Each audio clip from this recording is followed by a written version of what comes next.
Sup, it's your boy Big Reg, coming to you once again from the shadow of the big house that extends all the way to New Jersey. Bringing you a recap of one of the greatest games in all of Michigan Wolverines football history. Team 144's victory in the Rose Bowl versus Alabama, where they turned the rolling tide, those elephants, into the Elephants. Holy smokes, I am pumped up. I am excited. Joining me tonight for the recap, first, as always, the one, the only man in the desert, Jay Bissell. I wish this was like resemblance of a rose. Yeah,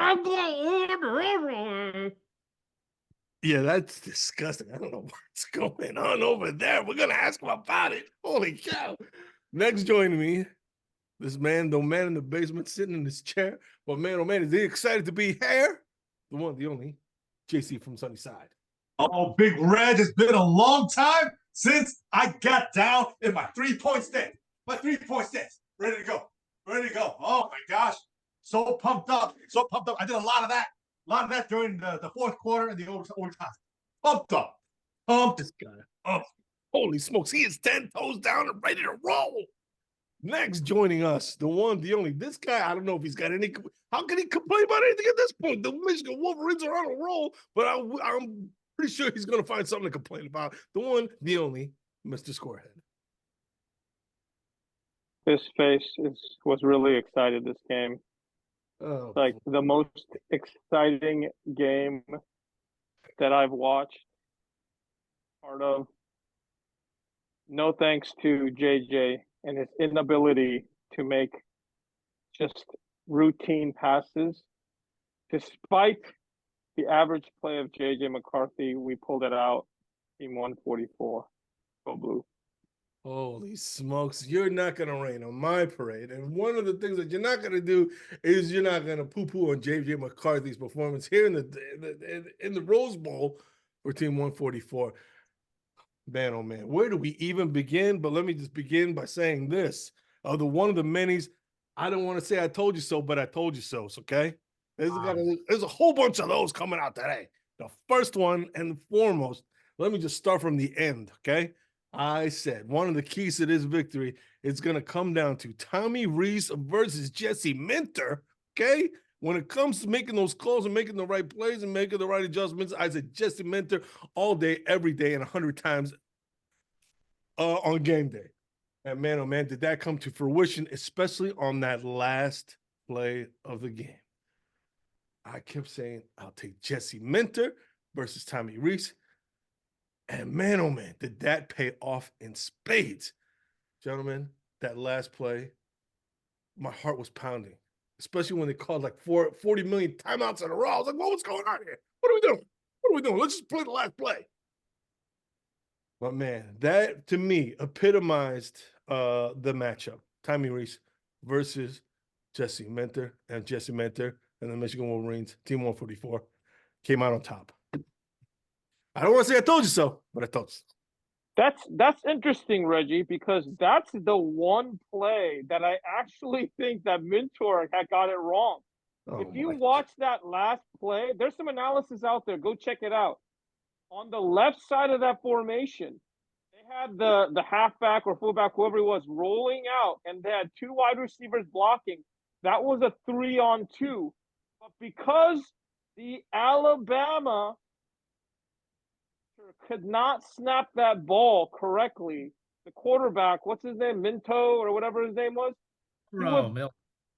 he had to basically improvise and try and do a draw. I mean, basically a run up the middle.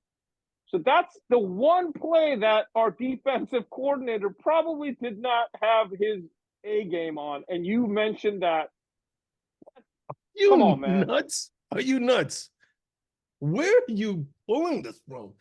So you're saying that it was just because of the bad snap, that's why Milroe ran into it and they failed? All right, you know what? I will sit back and let the other panelists take on this craziness from you. I have so much to say about things that I called from the last episode, but unlike Reggie, I'll maintain a little humility here. Milroe, yeah, I do think the snap impacted like what he was going to do with the ball. I think, could he have flared it out? Yes. But in addition to the snap, I think his clock was sped up the entire game because the pressure that the D line was putting on Milroe. And if you look at that play, Stewart, number 5, Josiah Stewart just blows up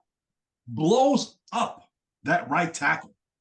Right. Then you got Derek Moore in there making the tackle.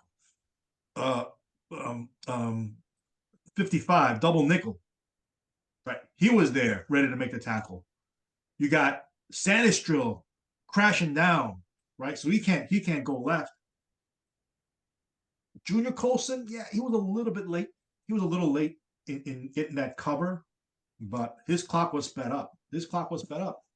And I think that was a result of what happened the entire game, where I said that the D line would just it wouldn't be a problem. I said I'm not worried about the D line matching up against their O line. Right? I wasn't worried about our defense against their offense.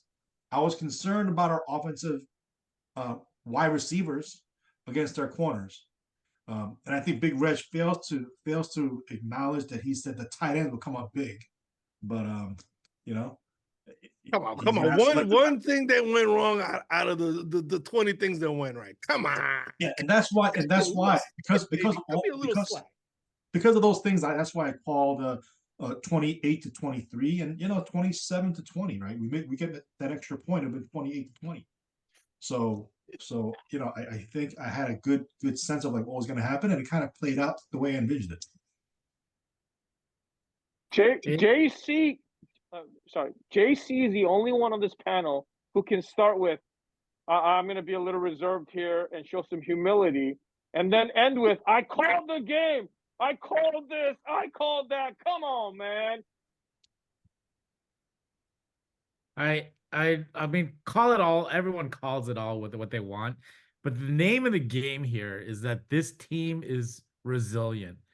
The first play, let me give you my perspective. Obviously, I went to the game, and there's a whole story behind me getting to the actual Rose Bowl with my parents involved, but let's not talk about that. That's not inconsequential. But I was super stressed going into the game nonetheless.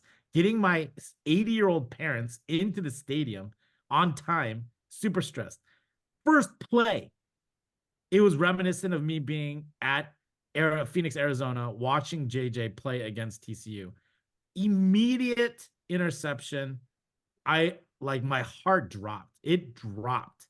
I can't imagine how it was on TV because you guys actually saw like every angle, but it was closer to the Michigan side. It happens, and literally Bama just blows up the whole stadium. They are going ballistic. I have Bama fans in front of me, behind me, around me. They're all going ballistic, and I was like, oh my God, how did we lose this whole game on the first play? Well, I wasn't like that, but I was sitting there going, you got to be kidding me. You got to be kidding me, especially like you were saying, after the debacle of the TCU game with all those pick sixes. I was sitting there thinking, you know what? There's no way this is going to repeat. I was of the camp, as you know, that, JJ was going to have a great game this game. That's what my mindset going in. So that when that first throw went right into the Alabama defender's hands, holy smokes. It felt like somebody punched me right in the gut. I just got a little weak in the knees. And then when we survived that, and then when Samaj fumbles, trying to get a running start, and then just fumbles the ball away and gives him a short field, I got to admit, I was a little defeated at that point. Well, let's not jump the gun a little bit, but when they got the ball back, I was like, oh, maybe we're going to build something. But when we had to punt it away, I was like, all right, you know what? It is what it is. At least it wasn't a turnover. But you got to admit that first series for our defense, when we turned them over, well, we didn't turn them over, but we got the ball back so quickly. I was like, yes. Now we got it out the way, and we're going to start right now. And then when Samaj fumbled, you know when I knew he was going to fumble? You know when I knew? When they closed in on him and he had that sparkly mouthpiece. I was like, what? What are we doing? What? Well, what is this sparkly mouthpiece? What are we doing? I was like, where is the standard maize color mouthpiece? I was like, what are these sparkly little diamond, rhinestone things? Oh my gosh. That's when I'm not gonna lie, that's when I saw something. I was like, oh, this doesn't feel right. And what do you know? I don't want to say I told you so, but man, When he saw that punt happen, again, it was coming towards the Michigan side. oh, You see how wide open that left side was, and he was chomping on the bit to get going. I can understand that, but man, if I like Jay Harbaugh, special teams coach, like if you're gonna put a freshman in that situation and this thing, their number one thing for him to say to any of those guys is catch the goddamn ball. I don't care if you do anything else, just make sure you catch the goddamn ball. And to see two guys fumble those punt returns is disappointing. I'm looking at you, Jay Harbaugh. whoa, let's take it easy. Let's take it easy. But the other thing I was wondering when I was watching that play was it looked like he went back and he was trying to catch it while he was going to start the sprint full speed. You know what I mean? So that was, to me, I was like, what is going on? That's what looked a little weird to me. Like instead of settling under the ball, catching it and then going, it looked like he was like, zoom, like he wanted to do that, one of those numbers. You know what I'm saying? That's when I was like, oh no, this doesn't feel right. All those things, like in the split second in your head, it almost looks like it's in slow motion, like, shiny mouthpiece, running start, catch. I was like, no. And it was like that. I was like, no. Why? Everything I hear about Samaj is he's a little loose in the head. He's a little loose in the head. Wait, time out. Where did you hear that Samaj is loose in the head? Holy he's stuff. not. What are your sources? If you have a daughter, he's not the type of guy you want to see, her come home with. Oh, come on. That's what I heard. That's what I heard. So a little erratic, but that fumble we survived. I mean, they scored a touchdown, but the second fumble, I just have to let it out because I'm still I have agita just thinking about the second fumble, the thaw with like a minute and something left. They punt the ball. We could drive. I'm excited, right? We could drive the ball to kick the game-winning field goal. And then he backing up. He's at the 10, the 7, the 5, and then off his fingertips, he hits the ball with his arm. The ball is like trickling to the end zone. I'm like, oh my gosh, this is going to be worse than the Michigan State punt loss because I remember how devastating that was. And this would have been devastating for us to like lose by a safety with the last minute of the game when we had the chance. It would just have been devastating. But miraculously, the ball is trickling toward the end zone and it makes a little bit of a right turn. Whoa. This guy. Are you? Oh, I'm going to have to watch the replay, but you're making it sound like, like an angel. An angel's on the goal line going. It may have been. Because if you see the ball, it's trickling toward the end zone and then all of a sudden stops a little bit and then makes a little bit right turn, allows Thaw to pick it up, and then he gets smashed. Thankfully, he held on to the ball because he got crushed. But oh my gosh, at the one. I just need to let that out. I've been like thinking about that all week. All right. All week. You let it out. The entire Michigan nation, you let it out. Now you gotta let it go. You're holding on to that agita. Now you let it go. Just let it go. Let it go. Put it out into the universe again. Holy smokes. Folks, joining us. This man looks like he just got done with a root canal at 10:30 p.m. at night. It's the one, the only nameless guest. Howdy, folks. Let's go. Wow. He wants to get right into it. Nameless guest. If there's one person that I was kind of worried about being too nervous about what was going on during this game, it was you, sir. It was you. The ups and downs, the craziness, all the momentum swings. When we talk about swinging back and forth, you are the one that swings the hardest. That sounded weird, but you know what I mean. You know what I mean. Nobody was ready for that fourth quarter. Not me, not nobody. But we prevailed, baby. And it helps make up for all the years of pain and anguish and close calls and bad calls, and it all don't matter no more. It's all swept under the rug. Mm. We took down the SEC powerhouse, and all is well.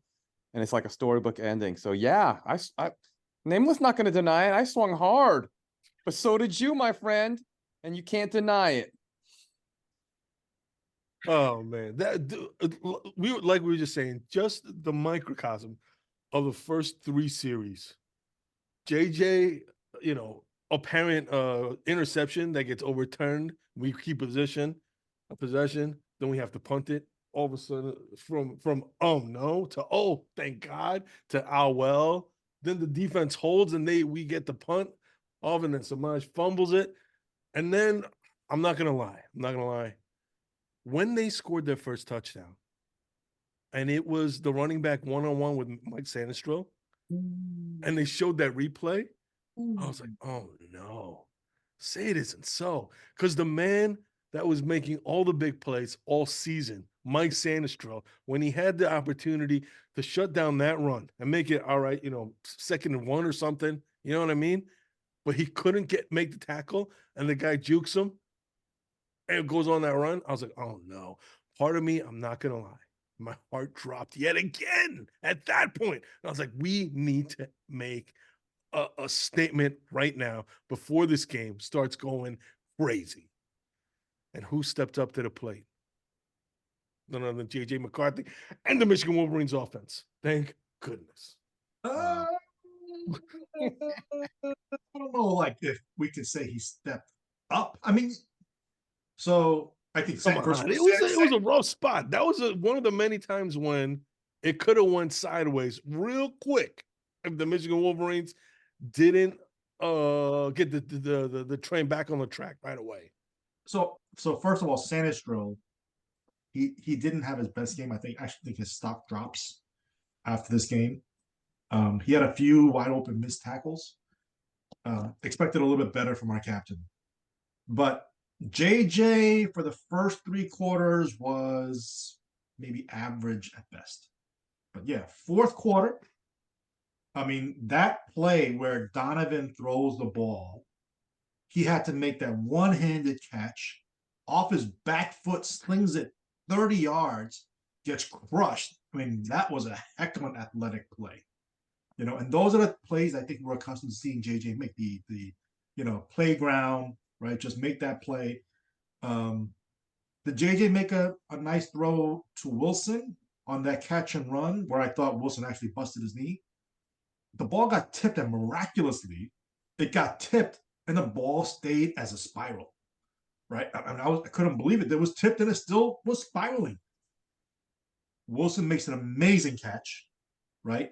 Despite JJ's, he should have seen the defender. Right here. Little spiral right in the shoulder. How tall is JJ McCarthy? Isn't he like 6'2", 6'3"?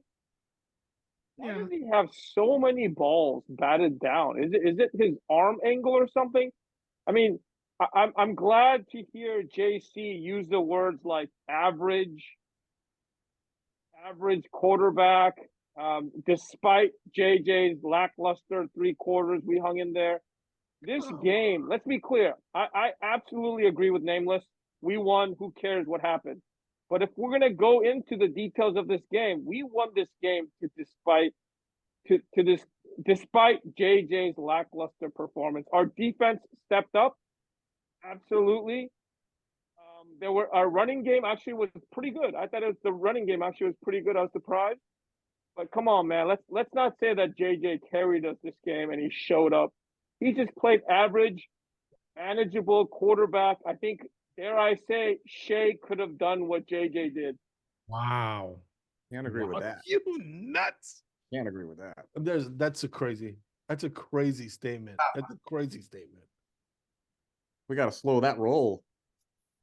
When Big Reg said, oh no, the only times I said, oh no, was anytime JJ ran on the field. I was looking for some more orgy. Come on, man.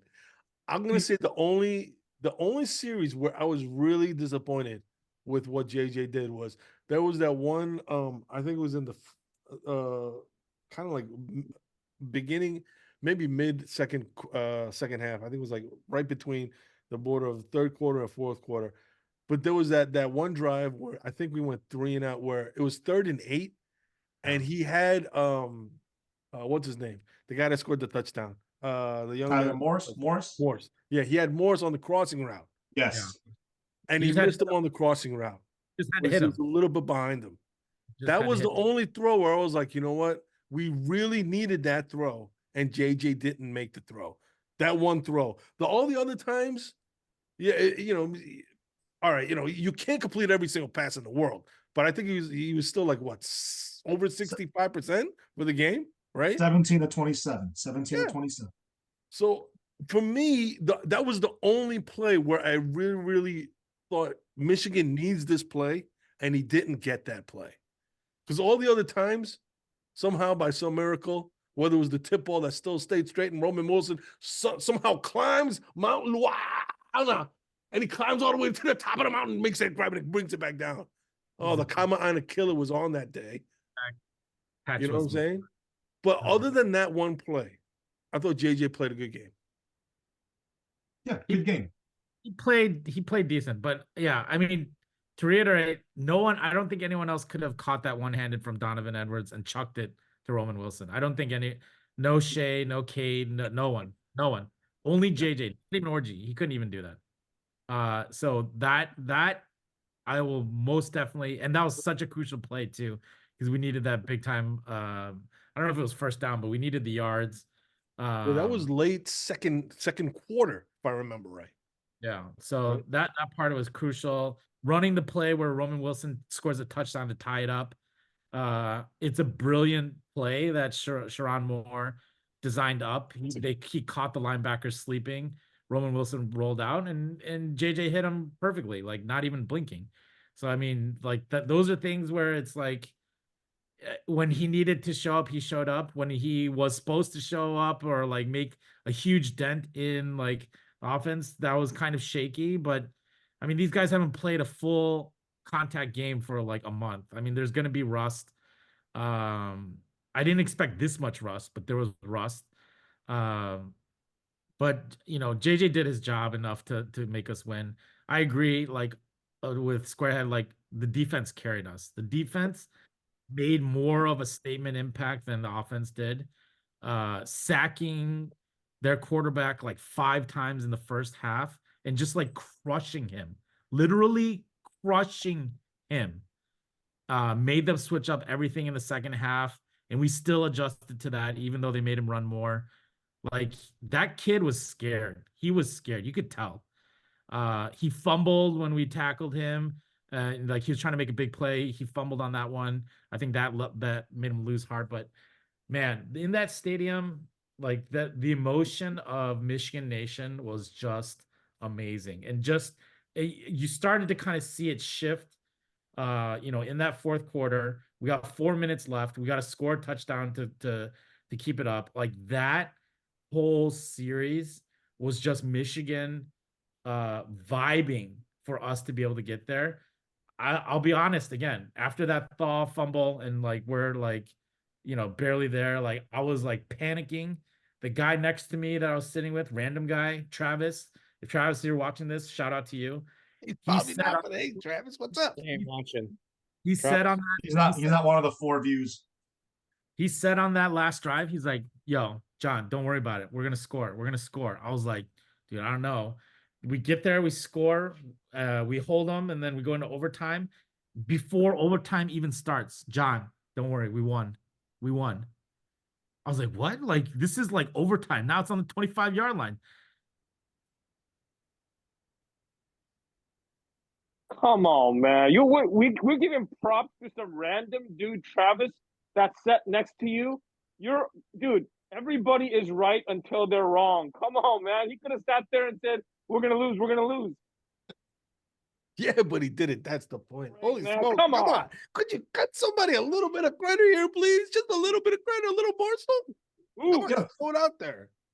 The offense did just enough to get us by, right? Despite the poor special teams, it was uncharacteristic. I mean, almost special teams almost cost us the game. I think the offense did just enough to win us the game, but the defense is what won us the game. I think one guy who doesn't get enough credit, Mason Graham dominating, defensive line dominating, but Will Johnson. You didn't hear about him all night because he was doing what he had to do. And I think because Will Johnson was able to cover one-on-one, you could send Barrett, Colson, Sanistril on the blitz. But Will Johnson, I think, had a big impact on what the defense was able to do. I would agree with that. I would definitely agree with that. Yeah. Interestingly, if you saw the PFF grades, our boy Wallace even graded out higher, I think.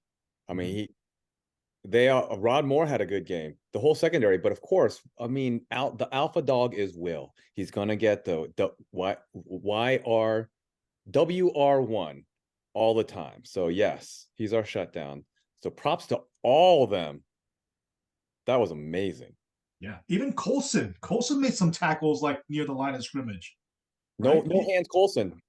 Did it? He did it. And I don't want to say I told you so. I don't want to say I told you so, but I did say Mike Barrett's going to have a big game, and he made a big time tackle, right, in overtime. I mean, there's so many key plays. There was Rod Moore, who you pointed out, nameless, had a big stop on Milrow. If he doesn't make that tackle, he scores a touchdown, right? Mason Graham with that big tackle for loss, and then D Moore at the end. Come on, D Moore. Derek Moore, but don't forget Josiah Stewart, who blasted that right tackle right into Milrow. I mean, it was complimentary football. Everybody did something. So it was just a beautiful game. Again, I don't want to say I told you so, but I told you so.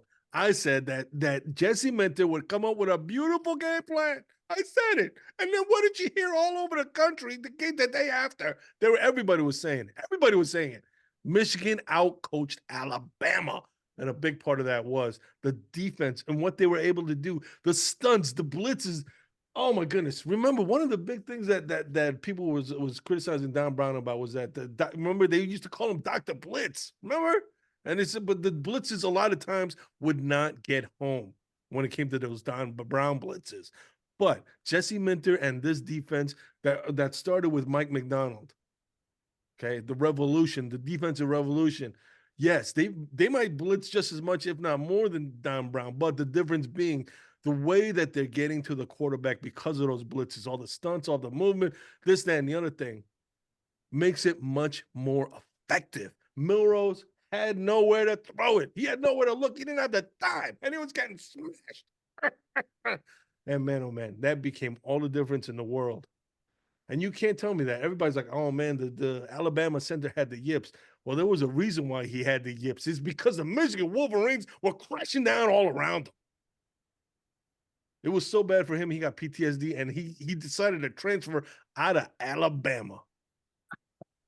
That's how bad it got for that young man. There's two opposing players now where we beat them so bad that their own fan bases ran them out of town. First Kyle McCord, and now the center for the University of Alabama. They said, roll on out of town.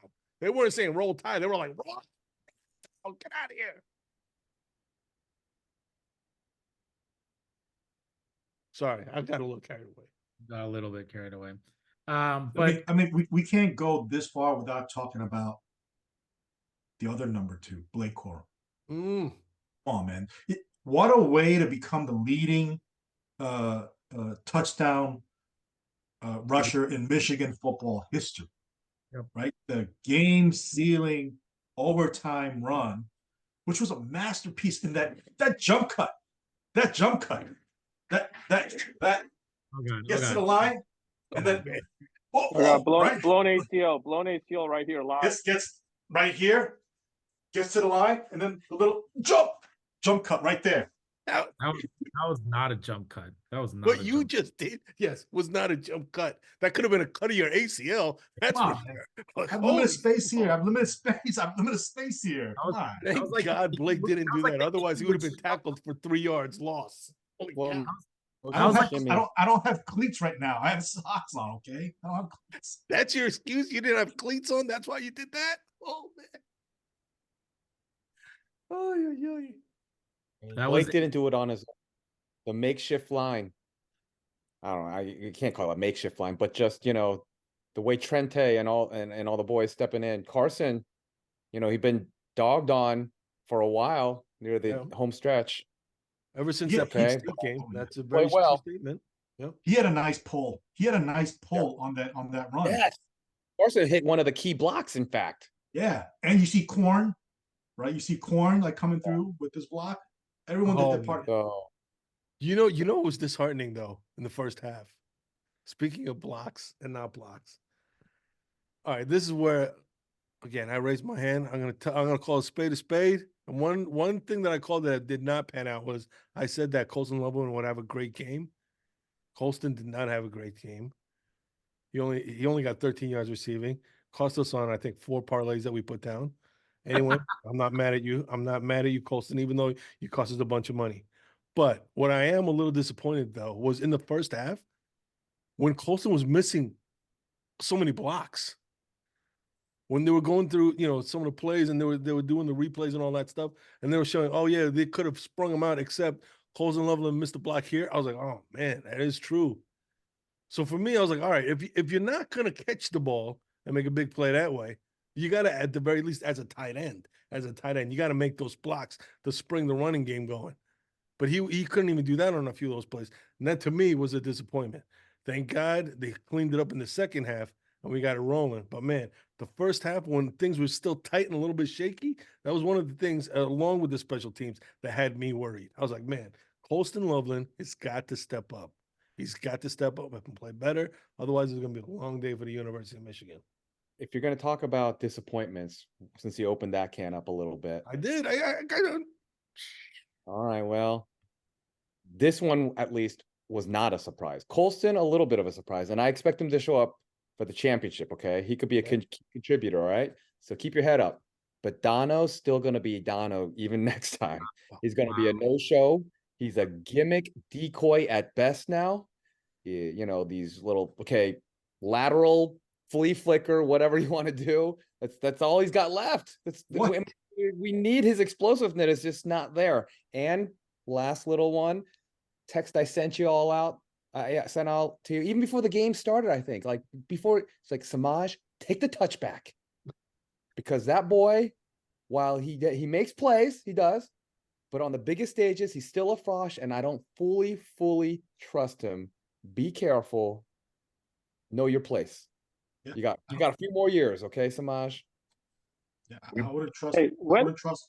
You shouldn't trust your daughters to bring a guy like Samaj. He's a little, erratic. He's a little erratic. come on, man, But come on. come on, nameless. Come on, man. You went back on the Dono bandwagon after the Penn State game. High stepping. I remember you saying high stepping. He was high stepping.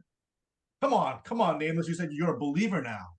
I always knew that about Dono. I always knew Dono. I always knew since the minute he set foot on the Michigan football Oh, campus. come on, man! You guys were looking up Dono when he had those explosive runs against OSU last year. Come on, man! How long do we keep up this charade of Dono's a disappointment? Maybe he just sucks. Maybe he's just not that good. Let's stop saying he's a disappointment. Let's just be surprised when he actually does something. How about that? You realize that guy's draft stock is still way up there. It's potential. Always potential. Decently high. He's an NFL prospect because he's got all the tools and the measurables. It's crazy. No, I'll give you that. Dono, they're using him as a decoy. I agree. And so that's why I think Washington, it could be a little bit of a Dono show, a little bit, flare him out a little bit. So I think that's possible. But what I was gonna say is just like Blake Corum, a legend now. He's legend status. I mean, there's no way to kind of even debate it. He is a Michigan man, a Michigan running back. Everything he does was for the team. He wanted to bring this team back to the national championship. He said nothing was finished yet, We're gonna keep going. One more, one more. I mean, how redemptive of a story arc is that for our lead running back who goes down at a stupid Illinois game, doesn't get to go to OSU, plays like one snap, couldn't do anything, had to watch on the sidelines for the CFP playoff this time or last time, and then now goes through the whole season, makes it all the way through, gets to the point where he not only scores with a receiving touchdown, but then he runs it in. I mean, this is like, I love it. I love Blake Corum. Yeah, and it's a pure travesty that JJ McCarthy wins the offensive MVP of that game and Corum does not. I mean, it's ridiculous, man. It's how does that even happen? Because he's a QB. Corum, it's usually hands down, Corum should have gotten that. I mean, he threw for 20 yards. He threw for 20 yards and 3 touchdowns. Went 17 for 27. That's a good performance. Come on, man. Did you just see the touchdowns he threw? The one he threw to, what's his name? Morris? I know, what's his name? Wilson?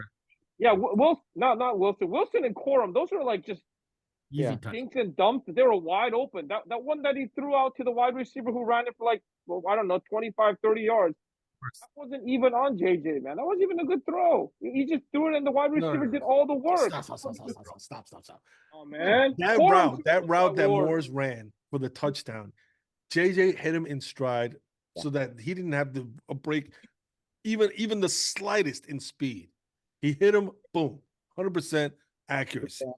Okay, and it resulted in a touchdown. But like I said, later on in the game, they ran that same route, and JJ was a little bit behind him, and Morris couldn't make the pass, and we had to punt it. Okay, so those are the fine little tiny margins that we're talking about here.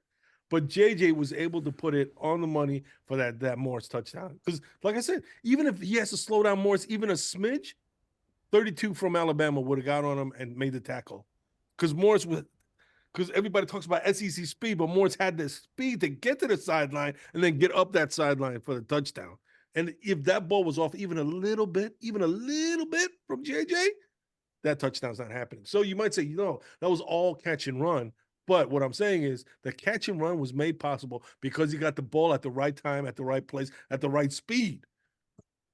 And that you can credit JJ McCarthy for. What I will agree with you, though, is I thought also that Blake Corum should have been offensive player of the game. That's what I thought too. Genuinely. That last run that he had in overtime. Oh. Yeah, should have sealed it. Thing of beauty. But again, I don't want to say I told you so, but I did say in the preview show that one of the keys was going to be the fact that Blake Corum has got the cutback back again. That was back in the arsenal. You know what I'm saying? When he's Hawkeye and he's looking for all the different types of arrows to shoot. Thank goodness the cutback was still in the quiver there. You know what I'm saying? And he pulled it out at the right time. All the way to the end zone for a touchdown. And man, oh man, that was the chef's kiss for me. The chef's kiss, that Blake Corum run. It showed everything on him. The shiftiness, the power, the speed, but most importantly, the heart and determination. When he got right down toward the goal line and they were all just starting to climb on, he kept moving. Oh my goodness. I could not. That just epitomized for me the Blake Corum that we saw and enjoyed for all these 4 years at the University of Michigan. So I raised my glass to Blake Corum, the chef's kiss, brother. That was a beautiful run. Big Reg. I think you forgot to read the word vision in my text. You just read my text out loud. You forgot the word vision. Power, speed, vision. Are you saying that I took from you? You just took exactly my text. The group. Your text took from my preview. That's what it was. I was reiterating you who was reiterating me. That's basically what it was. Come on. Let's not forget also the key 4th and 2 play. 4th and 2, about 3.5 minutes left. We could have punted the ball, hoping to get the ball back. We had 3 timeouts, but Jim said, nah. We go for it right here. And a nice little flare out by Blake Corum. Who else? Blake Corum. Big 4th and 2 catch and run. Roman Wilson with that bad, is a blatant, behind the back block. atones it with a touchdown and the catch, but that was a big time call and a big time play. And a nice play call with again motion, right? The motion that they use all game, right? They use motion again, confused the Alabama defense. And so that play was the mirror reverse of the Blake Corum touchdown pass. Because remember, they sent everybody this way, and then they flared out Blake this way on the first touchdown. And then on that fourth down, they did it the reverse, and they flared him out this way. Oh man, oh man. Thing of beauty again. I mean, thing of beauty to watch. It was just Lord. I mean, you mentioned speed, but like we were just as big as Alabama, but we were faster and we were definitely more physical the entire game against the SEC so-called powerhouse Alabama. Come on, man. Come on, Squarehead. Get excited, Squarehead. You can never get excited about Michigan football, but yeah, I mean, I think underrated and not as noticeable, Michigan offensive line. Come on, guys. Like this teeter-tatter team doesn't win the Joe Bryan, whatever. Joe Moore. Come on. This guy, you don't know that it's the Joe Moore Award after 2.5 years of talking about back-to-back Joe Moore awards? Come on. I don't care about those awards, but like we do. We do. UW is claiming it, and they're like using that as their kind of defense on Monday, but whatever. So, but that offensive line on a Alabama defensive line, would you ever have considered that they would only get what they got, like one sack, right? The whole game. That's ridiculous. The amount of first round talent on that Alabama defensive line and also their linebackers, and you only get one sack. That's ridiculous. And I think that our offensive line needs super credit. Barnard seems to have found his spot in the right guard position. Trente, I think, played outstandingly because basically we didn't hear anything that happened on that right-hand side. So I give kudos to that because that was a major concern of mine, is Alabama's defensive front going to get inside and rattle JJ? And they didn't. And it's amazing. We saw all the gaps that we were like missing throughout the year. We're saying like, oh, why can't our line get pushed? Oh, that 4th and 2, but that Blake just like blasts through the hole and gets the first down. It was like the Grand Canyon. It was just open, and he was just going through it. And that's without our All-American offensive lineman Zach Zinner, who went down, right? And that's Trente Jones. I think he was actually graded the highest. Offensive lineman. He was graded the highest. And he came in as a 6th man off the bench. Performed incredibly. He was very depressed during the season, I gotta say, Trente Jones. Every month. Getting these reports from every month he rates himself 0 to 10. 10 being happy and 0 being very depressed. And you know what? Every month he rates himself a 0, 1, or a 2. He's never reached 10. That's I have my sources. In the world? So and he would write sad and depressed because he wasn't playing. He lost his, he thought he was going to be starting this year. But what a redemption story for him to come back and become the highest graded offensive lineman in the Rose Bowl. Yeah, happy for him. He should be maybe at a 7 or 8. And it's not over. Only a 7 or 8 after winning the Rose Bowl? Come on, man. You got to give him a 10 at least. Come on. It's just a little something chronic. So like I think you're never going to reach 10 with him. But 7 something is chronic. What are you, a psychotherapist? What is going on? I mean, it's concerning. Some of the stuff I saw on his thing was concerning. What? You know what? I don't even want to know. I don't even want to know. But I'm happy for him. I'm happy for him. I hope he's happy. Anywho's. Man, oh man, where were we? I lost. I total train of thought. But I'll bring it back to this point. Up and down. There was so many ups, so many downs. We got to talk about the other down because we can open up that can of worms. Of course, not just the punting, but the place kicking. The place kicking last season, which was steady the whole way because of Jake Moody. This game, we hadn't seen this all season. Yeah. Missed extra point, missed field goal. If we had hit those, we would never have gotten into overtime. But man, that turned out to be pretty shaky as well. So every time we scored a touchdown, I'm not gonna lie, I was like, oh my gosh, I hope we hit this. Yeah. I can't be the only one that was thinking that after what we saw the whole game. It was dead quiet in the stadium. Dead quiet when he was place Well- kicking because everyone was just biting their tongue. They're just like, please go in. It wasn't his fault though. We had our own snap issues, right? We had our own snap issues. The first one was a roller, right? The extra point, and the second one was high, and it was a 50-yarder, so he needed to be time himself. It was a high snap. You had to get it down, messed up his timing, and he hooked it. You know. No, but still, come on, man. If you're a top-notch kicker, especially on the extra point, just because the snap was a little low. I mean, the holder, what was his name? Doman, the punter, right? He still got the ball down for you. You can't let that shake you that much as a place kicker. There was just something weird about that because if both the Alabama center and also like the Michigan snapper, place kicking, anything like that, even though the Alabama kicker, he nailed like what 51, 52 yards. Yeah, he nailed both of his kicks over 50 yards. I don't know. There was something probably like going on with the field, or it was grass. Like we don't usually play on grass, and so we're playing on grass now. But oh man, it was just so uncharacteristic. I was shocked. I was just shocked. The Alabama center had snap issues the entire season against Auburn. The reason why they were 4th and 31 is because of the missnap. He fumbled it all the way down, like the 15-yard loss or something. So it's not uncharacteristic of that Alabama. For us, it was very weird to see. It was very weird to see our special teams just be dysfunctional like that. Even our punter, averaging like 35 or 39 yards a punt or something like that. I mean, he's supposed to be pretty good.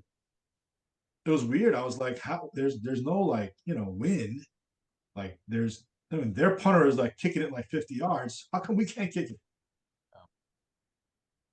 Yeah, that was one area where we were losing the field position battle because our punting wasn't well. Our punting and our punt returning. Let's not forget that was not up to snuff.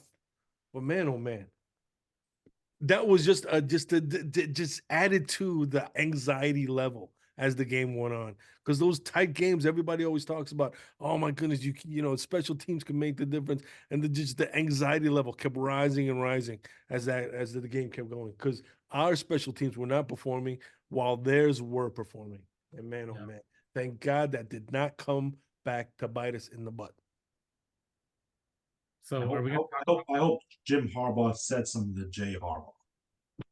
I hope that it's not like just let it go because his family. Listen, I hope that Jim Harbaugh says something. I hope that John Harbaugh, his uncle, called him. I hope that Jack Harbaugh, his granddad, said something to him. Heck, even his grandma that was at the game. I hope they were all like, listen, get your head out of your keister and get it in gear. Let's go. What are you doing? You almost cost the family the whole spiel. They did. That's a football family. Of course they said. It almost cost us the game.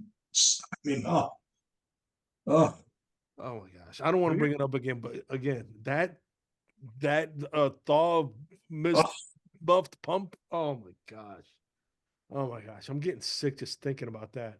But not just only that, but Samaj, he didn't fumble those other punts, but you could see the little bibble bobble. You know what I mean? Yeah. It wasn't like boom, got it, secure it right away. It was like all game. I mean, was that enough for me to say, hey, switch him out at the end of the game? Probably not, but man, oh man, it was not a good feeling. Anyway, these guys are texting me saying, move on. Fine, I'll move on, okay? Jeez, this feels long. This feels longer than the game. I know. This does feel longer than the game. But we were remiss without saying, listen, I don't want to say I told you so, but I did say it. Before the last drive in the fourth quarter, I texted to all of you when we were down 17-13. I said, hey, this final drive is going to define Team 144, and man, oh man, did it ever. When we were down, that last, I don't know, the last little chunk of the fourth quarter, when we were down in the offense, and the offense made that big statement. You can't deny it. JJ was the driving force of that drive to get the tying touchdown. And then in overtime, Blake Corum, the running game, was the driving force to put us ahead. And then, of course, the defense was the ones that shut the game down and ended it and got us to win. So in that last little bit, it was a little bit of everything.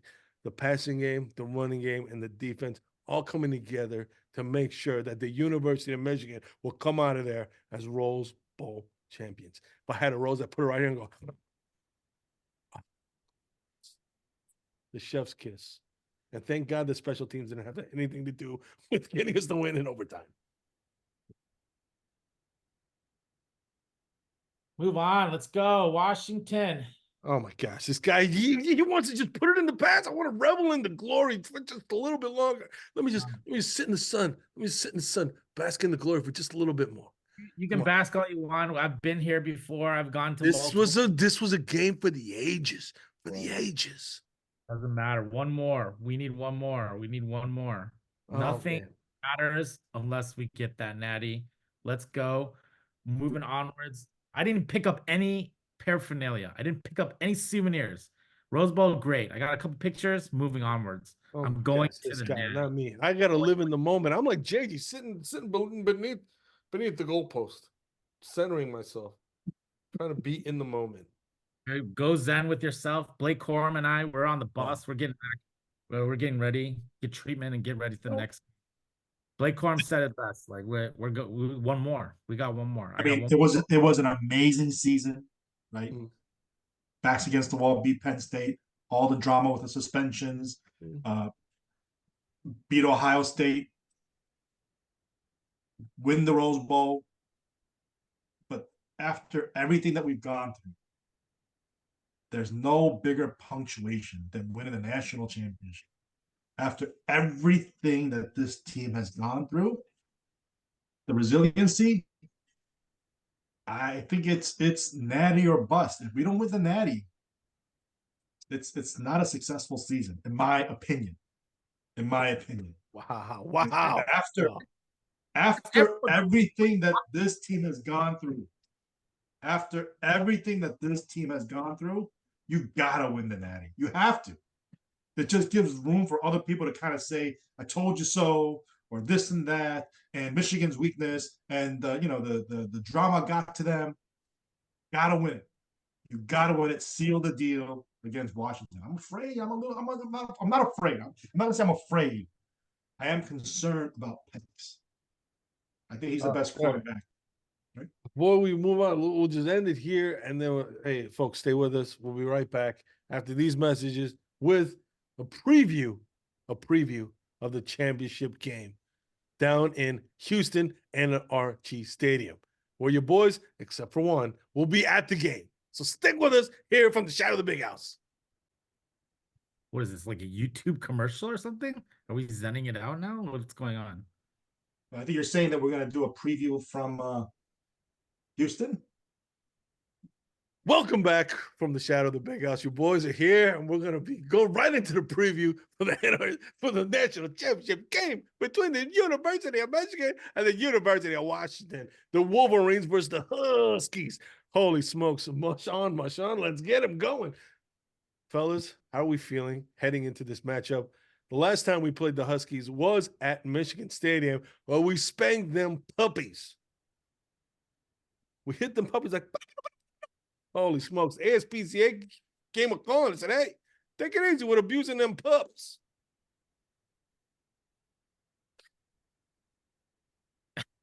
Anyone? How are you feeling going into this matchup? I want our defensive line to recreate and crush their line and their quarterback multiple times. Okay, that's one way to look at it. Nameless. Just want to give you a 3-minute. Gosh, he looks so depressed. He looks like I He looks like waited, he's in solitary confinement. waited, couldn't get a word in edgewise, and I'm about to just get to bed. So you know what?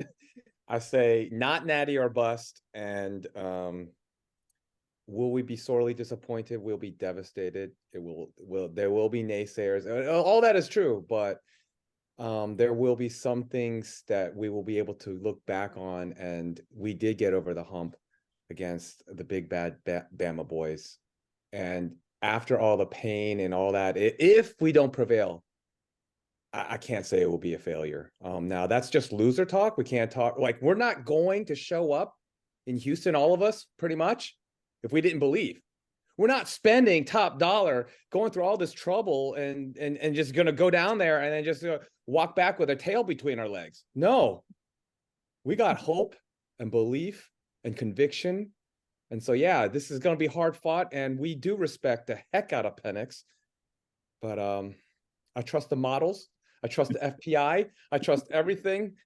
I don't trust the early betting line, but I'm going big blue all the way to Houston. See you guys there. And then good night. If I cut out early, you'll know why. It's bedtime for Nameless. Holy smokes. Oh goodness. I gotta, yeah, I gotta turn in also. But Penix, he spins the ball better than anyone, including a lot of the NFL quarterbacks. Wide receivers, maybe the top wide receiver group in the country. They got a good old line, so it's going to be a big test for our secondary. Yeah, their running back is injured. It'll hurt them, but you know what? I think they have a really good offense. I think our offense puts up points against their defense, even though the defensive rating is a little bit misleading because they've been up a lot, and a lot of teams have passed against them and gained up a lot of yardage. So I'm a little bit concerned about our secondary matching up against their wide receivers. I think Will Johnson will lock down Wallace. I remember the Maryland game where he just got burned and burned and burned. I just hope he cleaned up some of his technique, Wow. I don't understand how Washington's wide receiver crew is better than like OSU's wide receiver crew. I don't understand that. Like, how can you say that we haven't gone up against an offense that had wide receivers that were, if not on par, but probably will get drafted better than all the Washington receivers? The way the ball will get to them quicker, with more precision, and that's why it elevates the wide receiver play. Dude, Penix will. all the time in the world because Texas defense sucks. Our defensive line is going to come crashing down on him. He's not going to have time. He threw like ducks. He threw ducks to those wide receivers. And just because the Texas, the DBs, they suck too. They didn't stop anyone. Like that, I find this kind of insulting for our defense in terms of like, this is the best offense that they're going to come up against. Their offensive line is Joe Moore award winning, but it's not. Like, I don't know how you can get away with that. That's like ridiculous. Penix is crafty and shifty. We just went through Milroe. He's, I think, if not equally, if not more a danger in terms of running. He can avoid, but like you can't avoid the constant blitz that's gonna have happen on there. So our defense holding against their offense, I have no concern over. I'm actually growing more confident by the day against this Washington team. I think it's gonna be just total domination. Blake Corum's gonna run up there, thunk among like 10 million times and score like 7 touchdowns because we're just gonna shove it in their face. Whoa. Oh man. I think Squarehead might have fallen asleep. Like I think he's seen breathing heavy. He hasn't moved. I think he took a screenshot of himself. It's 11:45. All right. Well, listen, I think you guys are a little bit crazy, but since Squarehead's not jumping in, Square, you got to jump in here or what? I'm gonna jump in. This is This is the way I look at this game. If JJ, the best quarterback, is gonna do anything while he's at Michigan, this is the game. Because the way I look at this is going to be a shootout. I think our secondary, like JC was saying, is going to get tested because Penix has a quick release. And so if they can scheme things where they do like quick slants and things like that, and he can get the ball to the receivers, they're going to score. And I think, JJ, please prove me wrong. This is the game where he's got to meditate for 5 hours under the goalpost. And he's got to get smacked around by Jim Harbaugh like for 20 minutes instead of the 5 seconds before each game. This is the game where JJ needs to step up and start throwing dimes to our wide receivers, because I don't think just being able to run the ball is going to give us enough points to beat the Huskies. Especially what I've always said is an above average secondary, but not an elite secondary. Oh man, I don't know where to begin. Listen, I'll put it this way: I've been watching a lot of things, but I think the one person that stated it best for me, kind of echoing what I think producer JB just said, was Joel Klatt when he said that, hey, if you look at Washington, the closest comparison for Michigan's opponents thus far was OSU. Okay, now if we look at OSU's team a couple last season, you had CJ Stroud and the OSU receiving core that's been much ballyhooed, but the Michigan Wolverines did more than enough to deal with them.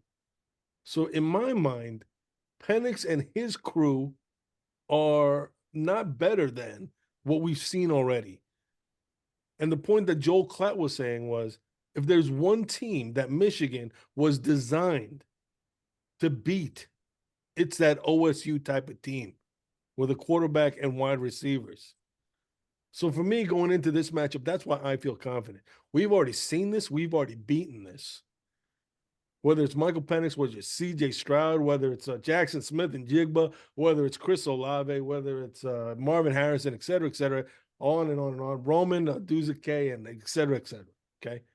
So for me, on the defensive side of the ball, I think our defensive line will get the job done. I think Jesse Minter, again, even though he doesn't have a whole month to prepare, he's seen this kind of animal before, and he knows how to hunt it, if you get my drift.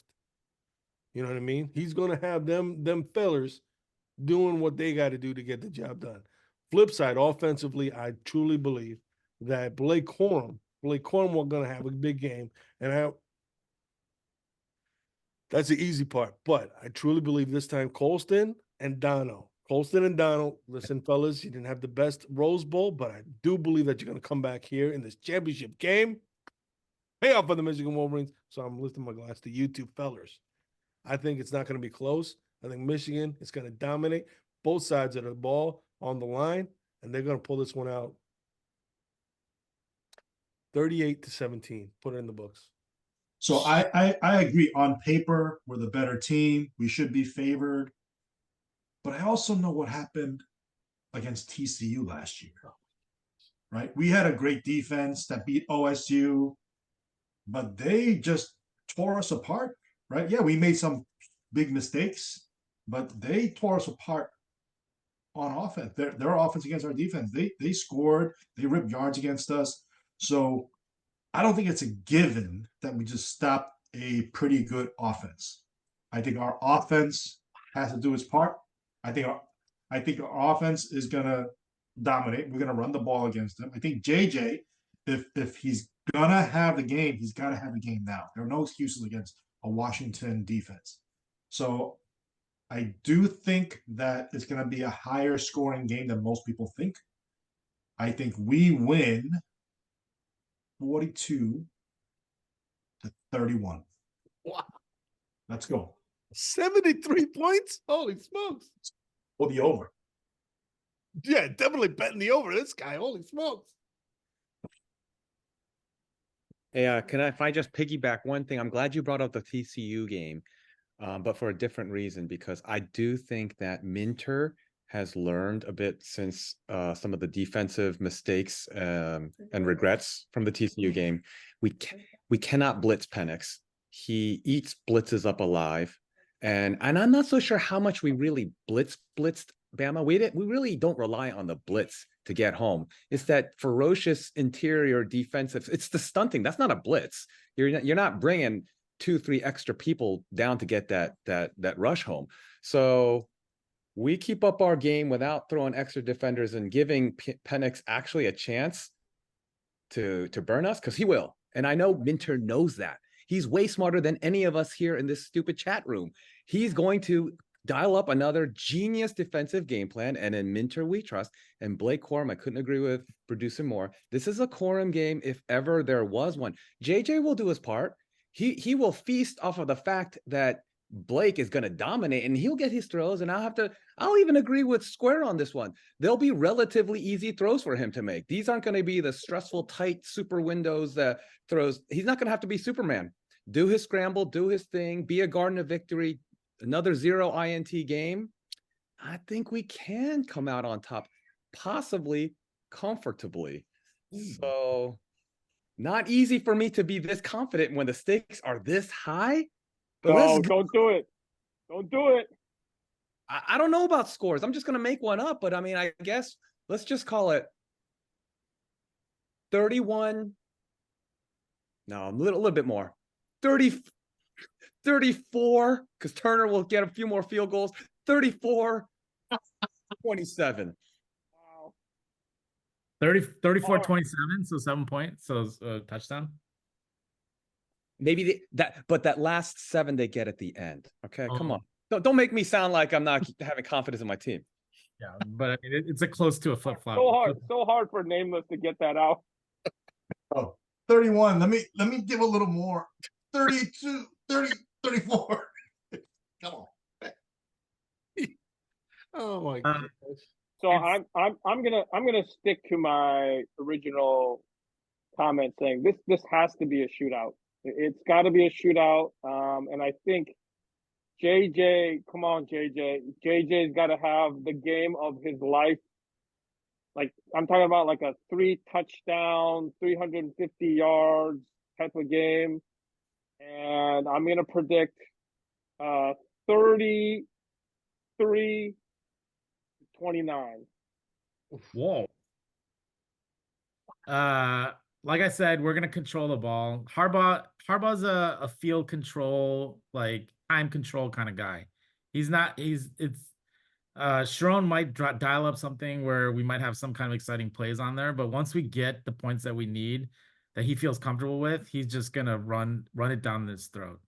I think he's a little bit offended that this Washington is being rated as a high offensive line. I think he wants to take it out on them. He wants to introduce them to Big Ten football since Washington is coming into the Big Ten. So he'll say like, hey, if you come to the Big Ten, you better be able to stop this, and we're going to run it down your throat. So my prediction, 35-20. 35-20. There you go. Listen, everybody makes great points. The one thing I will disagree with is the shootout. I don't think it's going to be a shootout. I really, truly believe that the Michigan defense will get to Penix, will rattle Penix. I believe that the secondary that did a great job on those OSU wide receiver core will do a great job against this Washington wide receiver core. And I think the defense is once again going to carry the day and make it easier for the offense to do their thing. I really do. I think Penix is as great as he's been playing. I think that he's going to struggle against that University of Michigan defense. I think that's going to carry the day. Anyways, gentlemen, it's been a heck of a ride so far. Team 144. Man, oh man, what an enjoyable season of football it's been. Despite all the craziness, despite all the outside noise. Once we get this victory, it's going to be that much sweeter.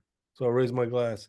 I say congratulations to the young men on the team, the coaching staff, for the victory in the Rose Bowl, and we'll look forward to seeing them down in Houston getting crowned national champions. Say go blue. Go blue. Woo. Go blue.